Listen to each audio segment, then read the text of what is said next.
அஸ்ஸலாமு அலைக்கும் வரஹ்மத்துல்லாஹி வரகாத்துஹு. சூப்பரான சுவையான ஒரு ஹைதராபாத் பிரியாணி செய்யலாம். அது எப்படி செய்யலான்ற நம்ம முழு வீடியோவில் பார்க்கலாம். வாங்க, சப்ஸ்கிரைப் பண்ணுங்கள். சேனலுக்கு சப்ஸ்கிரைப் பண்ண எல்லாருக்கும் ரொம்ப ரொம்ப நன்றி. இந்த வீடியோ பார்த்துட்டு பிடிச்சிருந்துச்சுன்னா எனக்கு கமெண்ட் பண்ணுங்கள்.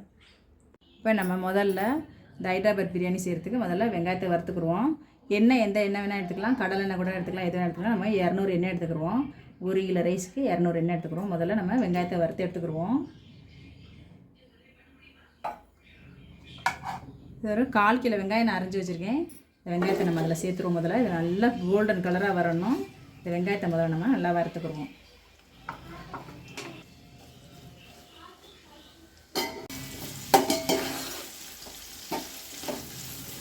இந்த வெங்காயம் தான் இதுக்கு ரொம்ப ரொம்ப மெயினானது. அதனால் நம்ம வெங்காயத்தை மட்டும் நல்லா கோல்டன் கலராக வறுத்துருவோம். தீ விட்டுறக்கூடாது, நல்லா முறுமுறுன்னு வறுத்து எடுத்துக்கிடுவோம்.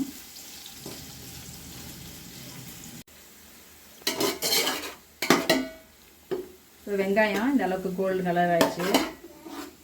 இந்த பாருங்கள், இந்த அளவுக்கு வந்தால் போதும், நம்மளுக்கு வெங்காயம் முறுமுறுன்னு கிடைக்கும். நம்ம இப்போ அடுப்பு ஆஃப் பண்ணிடலாம். அடுப்பு ஆஃப் பண்ணிட்டு இந்த வெங்காயத்தை அப்படியே நம்ம வடிகட்டி எடுத்துக்கிறோம். வெங்காயத்தை தனியாக அப்படியே ஒரு பக்கமாக தள்ளி வச்சிடலாம். வெங்காயத்தை எண்ணெய் வடிஞ்சோடனே நம்ம அதை எடுத்துடலாம்.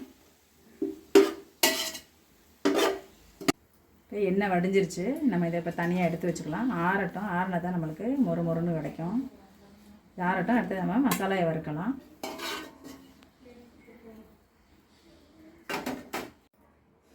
இப்போ நம்ம இந்த மசாலாங்கெல்லாம் வறுத்து போடலாம். வறுத்து போட்டால் நல்லாயிருக்கும். ஸ்லோவில் வச்சுக்கலாம். அடுப்பு பற்ற வச்சுட்டு நான் வந்து சுருள் பட்டை எடுத்திருக்கேன். சுருள் பட்டை வந்து நம்ம வந்து உடச்சிக்கிடுவோம். இது நல்ல வாசனை நல்லாயிருக்கும். இப்போ இந்த சுருள் பட்டையில் வந்து உள்ள சுருளாக இருக்கும். அதில் வந்து நான் இந்த மாதிரி ஒரு 2 பீஸ் போட்டிருக்கேன். நல்லா வாசனை நிறைய வேணும்னா நீங்கள் நல்லா சேர்த்துக்கலான்னா கூட. சுருள் பட்டை வந்து ரொம்ப நல்லா வாசனை நல்லாயிருக்கும். பட்டையிலே 3-4 விதம் வரும். நம்ம இந்த அளவு பட்டை சேர்த்துக்குவோம். ஒரு 2 பிரிஞ்சி இலை வெட்டி வச்சுருக்கேன். 2 பிரிஞ்சி இலை சேர்த்துக்குருவோம். இப்போ ஒரு 6 கிராம் சேர்த்துக்குருவோம். 6 ஏலக்காய் சேர்த்துக்குருவோம். அடுப்பை நம்ம ஸ்லோவில் வச்சுக்கிட்டே நம்ம மசாலா சாமான்லாம் சேர்த்துக்கலாம். சீரகம், சின்ன சீரகம் சொல்லுவோம் பாருங்கள், அதில் ஒரு சும்மா ஒரு 1/2 ஸ்பூன் சீரகம் சேர்த்துக்குருவோம். சாய் ஜீரான்னு, இது பேர் சாய் ஜீரான்னு சொல்லுவாங்க. வாசனை ரொம்ப அதிகமாக இருக்கும். அதில் வந்து ஒரு 1/2 ஸ்பூன் சேர்த்துக்குறோம் சாய் ஜீரா. தனியா, முழு தனியா 1 ஸ்பூன் முழு தனியா நம்ம சேர்த்துக்குறோம். நான் கலருக்காக காஷ்மீரி மிளகாய் எடுத்திருக்கேன். ஒரு 4 மிளகாய் அதை போட்டுக்கிறோம். நம்ம இதை வறுத்துக்கலாம்.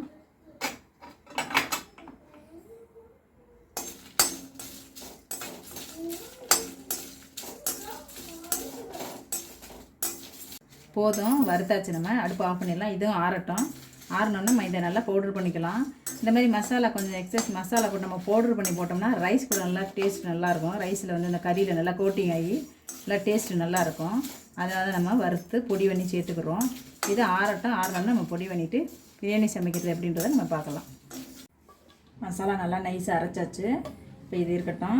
அரிசி எடுத்து நம்ம வந்து 1 கிலோ அரிசி எடுத்தோம்னா நல்லா கழுகிட்டு ஒரு 1 மணி நேரம் நல்லா ஊற வச்சோம்னா சோறு வந்து நல்லா லென்த்தியாக இருக்கும். பாசுமதி வந்து ஊற வச்சுட்டு கழுவக்கூடாது. கழுகிட்டு ஊற வைங்க. புதுசாக கற்றுக்கிற பிள்ளைங்களுக்காக சொல்கிறேன். கழுகிட்டு அரிசியை ஊற வச்சுட்டு நம்ம அதுக்கப்புறம் சமைக்க ஸ்டார்ட் பண்ணலாம். அதுக்குள்ளே அரிசி நல்லா ஊறிடும். இப்போ நம்ம அதே எண்ணெயில் நம்ம மசாலாலாம் கலக்கிக்கிடுவோம். அரைச்ச பவுட்ரு இருக்குது. அந்த அரைச்ச பவுடர் நம்ம அதில் சேர்த்துக்கலாம். சேர்த்துட்டு நம்ம இஞ்சி பூண்டு பேஸ்ட்டு அரைச்சி வச்சுருக்கோம். அதில் ஒரு 4 ஸ்பூன் இஞ்சி பூண்டு பேஸ்ட் நம்ம சேர்த்துக்கிறோம். 1 2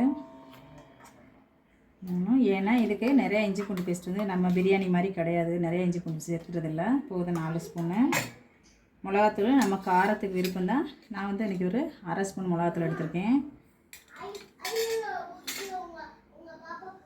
இது கூட நம்ம பச்சை மிளகா ஒரு 4 மிளகா காரம் இருக்காது அவ்வளோவா, நான் அதை கீறி வச்சுருக்கேன். அதையும் போட்டுருவோம். இப்போ நம்ம கொத்தமல்லி தழை ரொம்ப நம்ம பிரியாணி செய்கிற மாதிரி நிறைய தேவைன்னா கொஞ்சமாக கொத்தமல்லி தழை நம்ம சேர்த்துக்கலாம். அதே மாதிரி புதினா தழை கொஞ்சமாக சேர்த்துக்கலாம். இதுக்கு வந்து நிறைய நம்ம பிரியாணி செய்கிற மாதிரி கிடையாது. இதுக்கு கொஞ்சம் கம்மியாக தான் மசாலாலாம் போடுவாங்க. தயிர் 200 ml தயிர் நம்ம ஃபுல்லாக ஊற்றிக்கலாம். புளிப்பு இல்லாத தயிர் தான் அது. 200 ml தயிர் ஊற்றிக்கலாம். தக்காளி கிடையாது இந்த பிரியாணிக்கு. எலுமிச்சம்பழம் வந்து நம்ம ஒரு எலுமிச்சம்பழம் கரைச்சி வச்சுருக்கேன். அதையும் நம்ம அதில் ஊற்றிடலாம். கல்லுப்பு போட்டுக்குருவோம். 1 ஸ்பூன் கல்லுப்பு போட்டுக்கிறோம். நம்ம பார்த்துட்டு அப்புறமா போட்டுக்கலாம். இந்த வறுத்த வெங்காயத்தை நம்ம என்ன பண்ணலாம், எடுத்து இந்த வெங்காயத்தையும் கொஞ்சம் நல்லா அப்படி பிசைஞ்சிட்டு அப்படி போட்டுக்கிடுவோம். கொஞ்சம் வெங்காயத்தை நிப்பாட்டிக்கிடலாம் நம்ம கடைசியாக போடுறதுக்கு. அப்படி போட்டுருவோம். நல்லா வாசனை சூப்பராக இருக்கும் இந்த வறுத்த வெங்காயம்.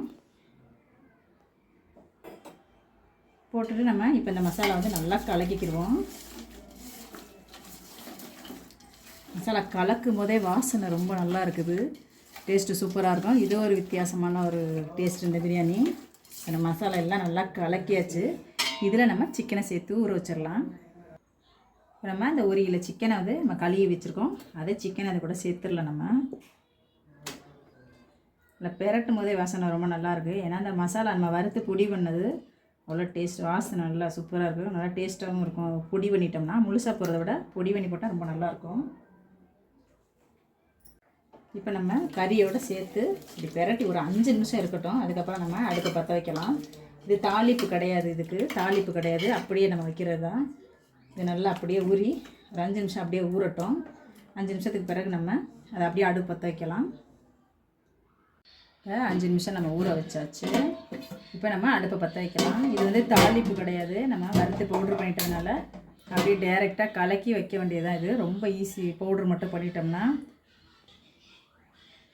அடுப்பு பற்ற வச்சு இதை நம்ம வச்சுக்கலாம். ஒரு 10 நிமிஷம் ஐஸ் பீட் வைக்கலாம். அதுக்கப்புறம் நல்லா கொதிச்சோன்னா நம்ம ஸ்லோலே வைக்கலாம். ஏன்னா இதில் தண்ணி கலக்கக்கூடாது. நம்ம தயிர் மசாலாவில் இருக்க தண்ணியே அப்படியே கரெக்டாக வெந்துடும். ஒரு 10 நிமிஷம் அப்படியே ஐஸ் பீட்டில் இருக்கட்டும், பார்க்கலாம். நம்ம நடுவில் கொஞ்சம் கிண்டி விட்டுக்கிறோம். ஏன்னா இஞ்சி பூண்டு பேஸ்ட் போட்டது தீயும்.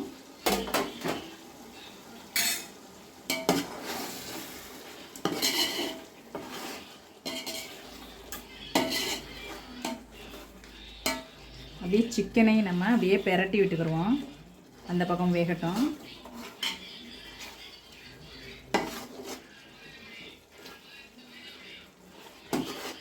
சிக்கன் எப்பவுமே சீக்கிரமாக வெந்துடும்.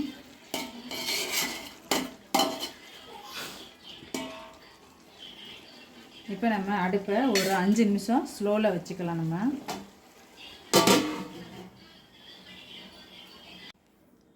அஞ்சு நிமிஷம் ஆயிடுச்சு. நம்ம பார்க்கலாம்.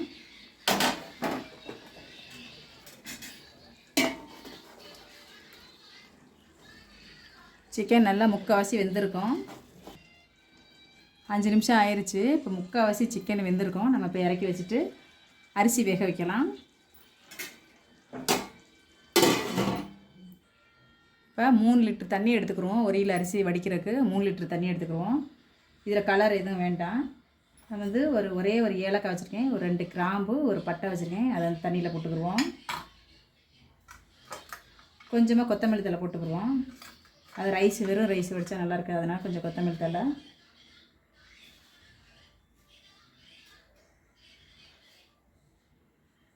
கொஞ்சமாக புதினா தழை போட்டுக்கிறலாம். நம்ம போட்டு இது கூட நம்ம தேவையான உப்பு போட்டுக்கிடுவோம்.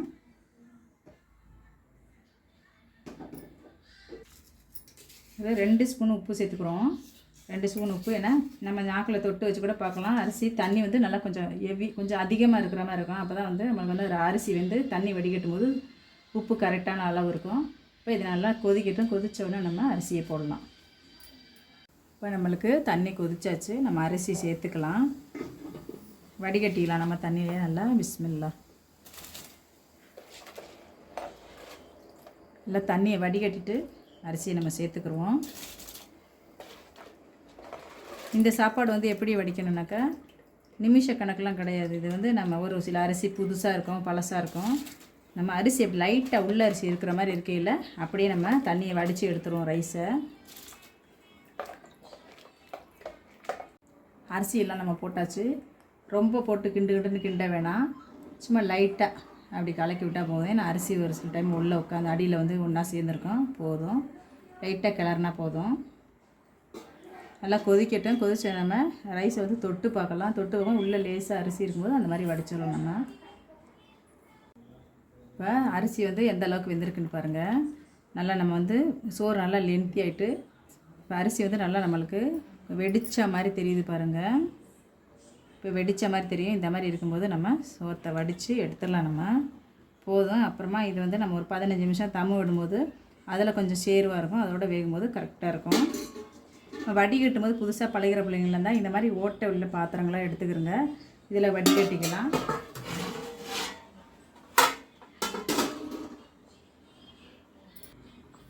அப்படி இல்லைன்னா இந்த மாதிரி ஒரு வடிகட்டி எடுத்துக்கிறோங்க. வடிகட்டி எடுத்துகிட்டு ரைஸ் இந்த மாதிரி எடுத்து நம்ம டைரெக்டாக அப்படியே நம்ம அந்த கிரேவிலே சேர்த்துடலாம். இந்த கிரேவியில் நம்ம அப்படியே சாப்பாடை போட்டுடலாம். ஈஸியாக இருக்கும். புதுசாக கற்றுக்கிற பிள்ளையெல்லாம் கையில் வடிகட்டிக்கிறாம இந்த மாதிரி எடுத்து ஈஸியாக சமைக்கலாம். உப்பு நம்ம சொன்ன அளவில் நீங்கள் போட்டிங்கன்னா உப்பு கரெக்டாக இருக்கும். கரெக்டாக இருக்குது உப்பு. அந்த மாதிரி போட்டுக்கிறோங்க.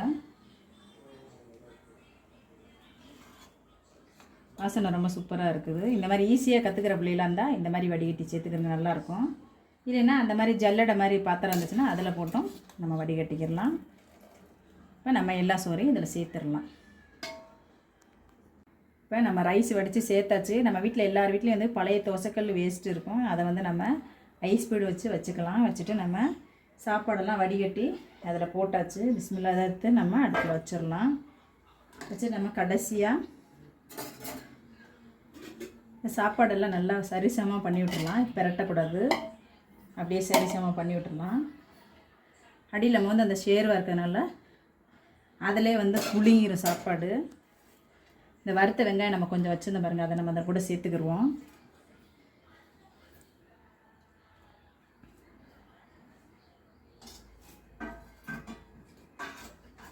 கூடவே கொஞ்சம் நம்ம கலர் சேர்த்துக்குருவோம். குங்குமப்பூ இருந்துச்சுன்னா நீங்கள் சேர்த்துக்கலாம். நமக்கு கொஞ்சமாக கலர் சேர்த்துக்குருவோம். இது நல்லா அழகாக இருக்கும். அந்த கலர் கொஞ்சம் கொஞ்சம் அங்கங்கே கலராக இருந்தால் நல்லாயிருக்கும்.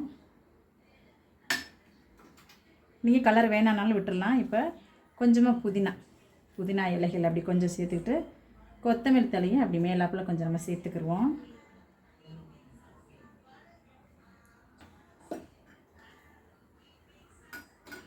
முந்திரி பருப்பு நம்ம விருப்பம்தான், அழகுக்கு தான் வருது. முந்திரி பருப்பு கொஞ்சம் சேர்த்துக்குருவோம். ஒரு கை முந்திரி சும்மா அது அழகுக்கு தான், வேணும்னா போட்டுக்கலாம். நெய் மேலே ஒரு 2 டேபிள் ஸ்பூன் நெய் அப்படியே மேலே ஊற்றிக்கிறோம். நல்லாயிருக்கும். சாப்பாடு ஒன்றோட ஒன்று ஒட்டாமல் ரொம்ப நல்லாயிருக்கும். இது பசு நெய் வீட்டில் செஞ்சது தான். இப்போ நம்ம இதை தம் வச்சிடலாம். கொஞ்சம் சாப்பிட்றதுனா நான் துணி போடல மேலே, ஏன்னா இது மேலே வந்து நம்ம வடித்த நீ சுட சுட இருக்குது.